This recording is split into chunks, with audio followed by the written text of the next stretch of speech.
Plastic bottles, let's ban them. What's wrong with water from the tap? We didn't have bottled water before huge companies began to flog it. The joke's on us and the environment. The bottle costs maybe 1,000 times more than the contents. The bottle always heads for the landfill, just where it shouldn't go. All informed people agree that it's time to ban the bottle. Though you may agree with the argument presented, you may also have recognized bias.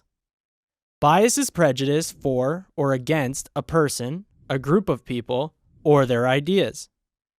Bias is an angle of view that unfairly misrepresents individuals or their ideas because the focus is on only one side of the topic or aspect of the person, rather than presenting a balanced view. Some texts, such as advertisements and political speeches, are intentionally biased. In those contexts, because the purpose of selling us a product, service, or idea is usually obvious, bias can be more easily identified. In newscasts, journal articles, and website information, we expect ideas to be neutral. However, bias is often still present.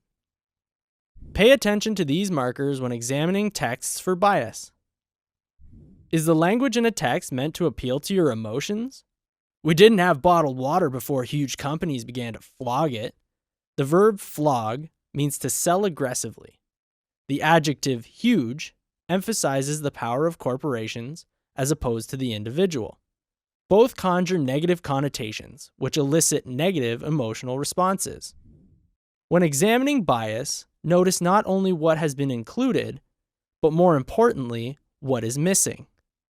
This perspective is from someone whose community has access to clean water. But what about the millions of people around the world, and even in our own country, who must drink bottled water?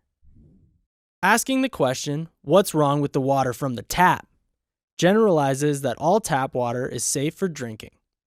Stating that all informed people agree, stereotypes and divides the listeners or readers into two groups: those who agree with the speaker and those who disagree, leaving no middle ground in the debate. With our varied preferences and experiences, we all bring our own biases to situations. By realizing this and thinking critically about what is presented and the biases within texts, you will obtain an accurate, more balanced understanding of important issues.